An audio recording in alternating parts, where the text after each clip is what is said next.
Selamat malam.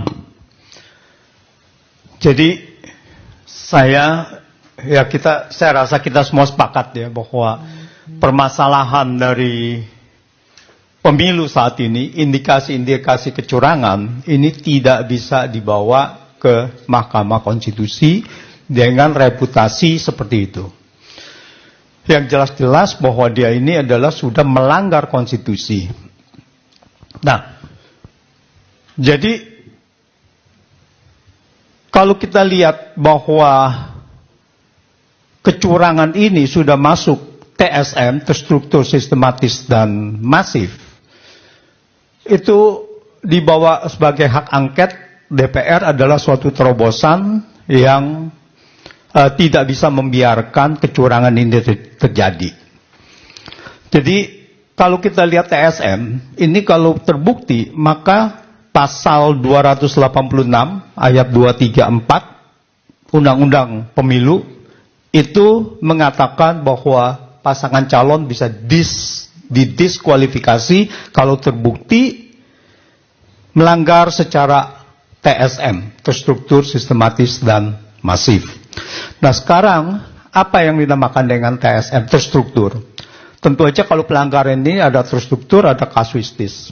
Kasuistis itu adalah sporadis, dilakukan oleh orang perorangan. Tadi Bang Ucok sudah katakan, kalau terstruktur, ini pasti dilakukan oleh satu institusi besar.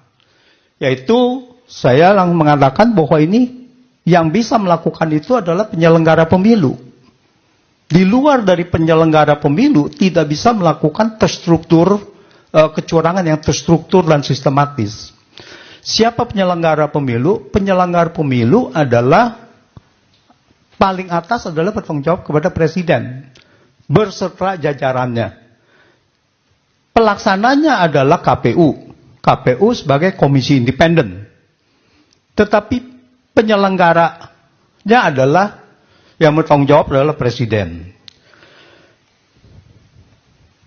Nah, dampak dari kecurangan terstruktur itu pasti adalah masif. Tidak bisa tidak. Pasti masif. Nanti saya akan ceritakan kenapa masifnya, dan ada dua hal di sini saya mau menyoroti, yaitu adalah pelaku dan ada media kecurangan. Pelaku kecurangan dan media atau alat untuk kecurangan itu. Media untuk pelakunya adalah tadi institusi, termasuk dari presiden, menteri, dan bawahannya, pejabat daerah, dan juga aparat hukum dan sebagainya. Itu adalah potensi pelaku yang melakukan kecurangan-kecurangan yang secara terstruktur. Lalu medianya apa? Bagaimana melakukan kecurangan itu? Nah, medianya adalah satu adalah politik uang. Politik uang yaitu dengan bantuan sosial. Bantuan sosial itu ada 5, bantuan beras, ada bantuan langsung tunai dan sebagainya. Termasuk program PKH itu, program Keluarga Harapan. Dan yang kedua adalah ini yang sudah dilakukan oleh presiden, yaitu menaikkan gaji dan tunjangan. Dan saya mengkategorikannya sebagai suap kebijakan. Berdasarkan kebijakan itu dilakukan untuk memberikan kenaikan. Karena apa? Karena kenaikan gaji ini harus dipertanyakan dan nanti diangket itu, apakah ini sesuai prosedur atau tidak? Siapa yang menentukan kenaikan gaji itu? Apakah presiden? Nah itu. Yang ketiga adalah alatnya adalah intimidasi. Kita tahu intimidasi dilakukan siapa? Kalau ada yaitu aparat-aparat hukum memegang kekuasaan. Dan yang keempat adalah lembaga survei dan quick count. Ini adalah bagian opini sebagai alat untuk kecurangan tadi. Opini yang awalnya di sekitar Agustus elektabilitas Prabowo hanya 30%. Begitu Gibran dicalonkan menjadi cawapres, lalu elektabilitasnya naik menjadi 40% lebih. Mendekati pemilu, elektabilitasnya adalah satu putaran 50% lebih. Nah, ini kita harus lihat bagaimana kemudian real count-nya, si rekap tadi, disesuaikan dengan target. Ya, tadi Pak Jaswargoto itu mengatakan kalau kita set 51 dia akan keluar 51, kalau 58 dia akan keluar 58. Bahkan saya sangat surprise bahwa IT ini diset sebelum pemilu, dikondisikan bahwa kemudian dengan simulasi random tadi itu menjadi yang dengan sesuai itu. Makanya itu Prof. Kusno bahwa quick count selalu sama dengan real count. Itulah pengkondisiannya gitu. Nah itu kelimanya. Lalu pelaksana lapangannya siapa? Dalam hal ini adalah bansos, terutama adalah presiden yang membagi-bagikan bansos, menteri dan pejabat di daerah dan sebagainya. Nanti saya akan kasihkan kronologisnya. Dan kedua adalah tentu saja ada intimidatornya, dan ketiga adalah memberdayakan anggota pelaksana pemilu, yaitu anggota KPU dan sebagainya. Dan keempat adalah yang menguasai IT. Nah kita lihat, untuk pelaku, institusi pemerintah. Kita lihat pengumuman cawe-cawe itu diumumkan oleh Presiden Joko Widodo itu sekitar bulan Juni kalau nggak salah. Juni 2023. Dan kita semua merasa pada saat itu adalah mau cawe-cawe untuk Ganjar atau untuk Prabowo. Kita bertanya-tanya. Tapi kemudian kita surprise bahwa Agustus ada masuk uji materi untuk batas usia minimum capres dan cawapres. Nah inilah sebetulnya cawe-cawenya. Lalu di mana? Di MK. Digolkan. Di MK digolkan bahwa dikabulkan uji materinya bahwa Gibran bisa dijadikan calon wakil presiden. Banyak yang protes.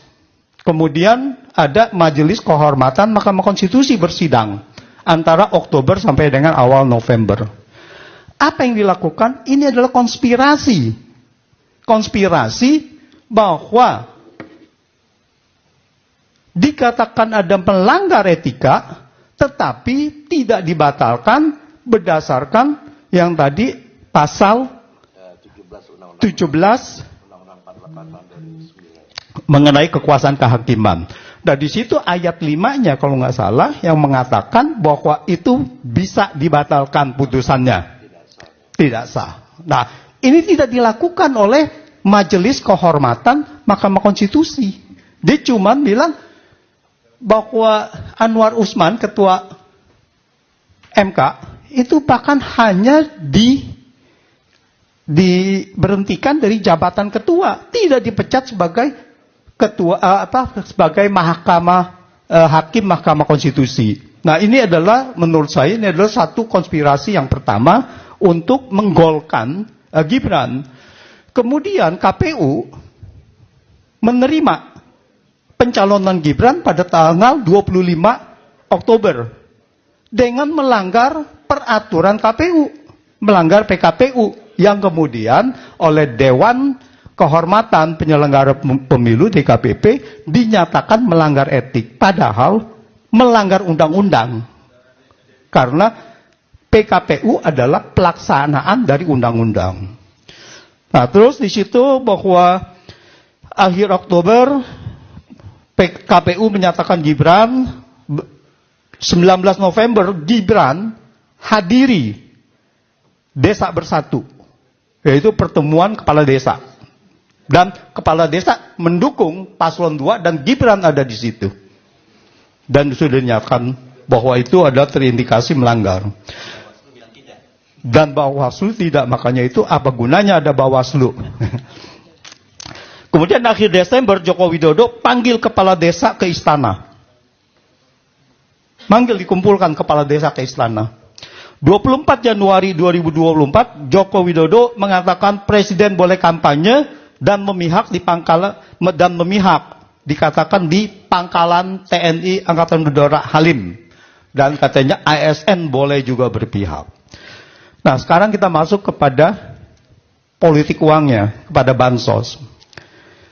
Undang-Undang APBN 2024 itu diundangkan pada 16 Oktober 2023. 16 Oktober 2023. Kemudian akhir Desember Joko Widodo panggil kepala desa ke istana. Dikumpulkan kepala desa ke istana. 24 Januari 2024 Joko Widodo mengatakan presiden boleh kampanye dan memihak dikatakan di pangkalan TNI Angkatan Udara Halim, dan katanya ASN boleh juga berpihak. Nah, sekarang kita masuk kepada politik uangnya, kepada bansos.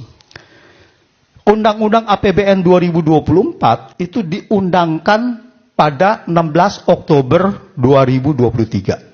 16 Oktober 2023. Jadi Undang-Undang APBN 2024 itu sudah sudah ditetapkan. 16 Oktober 2023 ini terjadi nepotisme di mana Paman Usman mengabulkan permohonan uji materi tadi supaya Gibran bisa menjadi cawapres. 25 Oktober tadi Gibran sudah mendaftar. Kemudian setelah Gibran menjadi calon wakil presiden, Joko Widodo mengatakan di rapat kabinet 6 November 2023 memutuskan memperpanjang bantuan sosial yang seharusnya berakhir pada November 2023. Apa artinya? Artinya bahwa Presiden mengatakan memperpanjang, artinya anggaran itu belum ada. Karena undang-undangnya sudah ditetapkan. Berarti anggaran untuk bansos tadi belum ada. Lalu kemudian bantuan sosial ini terdiri dari ada 5 hal ya. Nah, akhir Desember 2023 Sri Mulyani mengeluarkan kebijakan memblokir anggaran kementerian lembaga atau yang namanya automatic adjustment. Ya, semua anggaran kementerian lembaga kecuali ada yang tertentu, misalkan KPU anggarannya tidak boleh dikurangin gitu. Sekitar 50 triliun, 50,14 triliun. Anggaran ini untuk apa? Untuk dialihkan menjadi salah satunya adalah yang paling besar bansos. Artinya apa? Artinya bansos itu tidak ada anggarannya. Bukan anggaran dari Kementerian Sosial. Nah, di sini melanggar undang-undang APBN, karena undang-undang APBN itu terinci dari unit organisasi dan sebagainya itu, fungsi dan program, tetapi kemudian diabaikan. Cikal bakal awalnya terjadi automatic adjustment, ini adalah pada saat pandemi 2022. Pada saat pandemi memang dibolehkan untuk realokasi anggaran. Tetapi kemudian digunakan oleh Joko Widodo ini 2023 dilakukan lagi. Padahal 2023 sudah tidak boleh. Karena sudah tidak masuk di dalam yang Perpu tadi, Perpu untuk Corona itu. Ya. Undang-Undang nomor 2 jadinya. Nah, 2024 dilakukan lagi. Nah, di sini kenapa bisa dilakukan pelanggaran-pelanggaran ini? Karena civil society-nya tidak berjalan, karena DPR-nya tidak berjalan. Nah, sekarang DPR mau bergerak dengan hak angket, ini harus kita dorong. Supaya memang bahwa fungsi DPR yang mengawasi anggaran, ini bisa berjalan kembali gitu, bisa berfungsi secara normal lagi. Nah, di sini dilihat lagi, akhir Januari, pada tanggal 29 Januari, Menko Erlangga mengumumkan, pemerintah memutuskan memberi bantuan sosial baru. Berarti belum ada anggarannya, tetapi diputuskan aja gitu, dalam bentuk BLT senilai 11,2 triliun. Untuk Januari, Februari, Maret 2024 dan dibayar sekaligus pada bulan Februari. Jadi dirapel yang Januari juga, yang udah lewat juga dirapel gitu. Padahal untuk di Februari dan Maret dirapel, dibayar sekaligus gitu. Jadi kalau kita fokus kepada hak angket tadi, kalau hak angket ini kan bisa kemana-mana.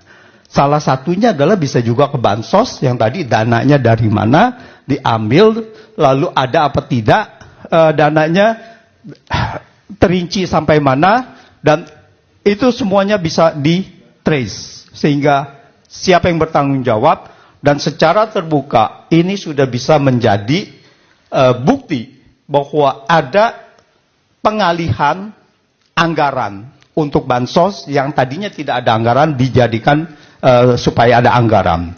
Dan ini pernyataan-pernyataan Sri Mulyani sangat serius. Kalau didalami, di sini saya lihat ada terjadi pelanggaran di dalam Undang-Undang APBN. Jadi saya melihatnya bahwa bantuan sosial ini melanggar sejumlah undang-undang. Satu adalah Undang-Undang Keuangan Negara pasal 15 ayat 5, yaitu APBN yang disetujui DPR terinci sampai unit, organisasi, fungsi, program, kegiatan, dan jenis belanjanya. Dan Undang-Undang APBN yang sudah disetujui DPR tidak boleh diubah pihak manapun, termasuk oleh Presiden, tanpa persetujuan DPR melalui mekanisme perubahan APBN. Undang-Undang Nomor 28 tahun 1999 tentang penyelenggaraan negara yang bersih dan bebas KKN. Pasal 5 dan ayat 4 mengatakan setiap penyelenggara negara wajib untuk tidak melakukan korupsi, kolusi, dan nepotisme. Yang dimaksud dengan nepotisme adalah setiap perbuatan penyelenggara negara secara melawan hukum yang menguntungkan kepentingan keluarganya dan kroninya di atas kepentingan masyarakat, bangsa, dan negara. Dalam hal ini, bantuan sosial yang diberikan oleh Joko Widodo merugikan keuangan negara untuk anaknya sebagai cawapres. Dan Undang-Undang Nomor 31 tahun 99 tentang pemberantasan korupsi, di mana di sini adalah menguntungkan, menyalahgunakan kekuasaannya, menguntungkan pihak lain, yaitu dan pihak keluarganya. Jadi saya rasa ini sangat serius di dalam Undang-Undang Keuangan, di dalam APBN ini, dan ini harus diusut tuntas. Demikian Mas Heru. Oke, terima kasih. Kita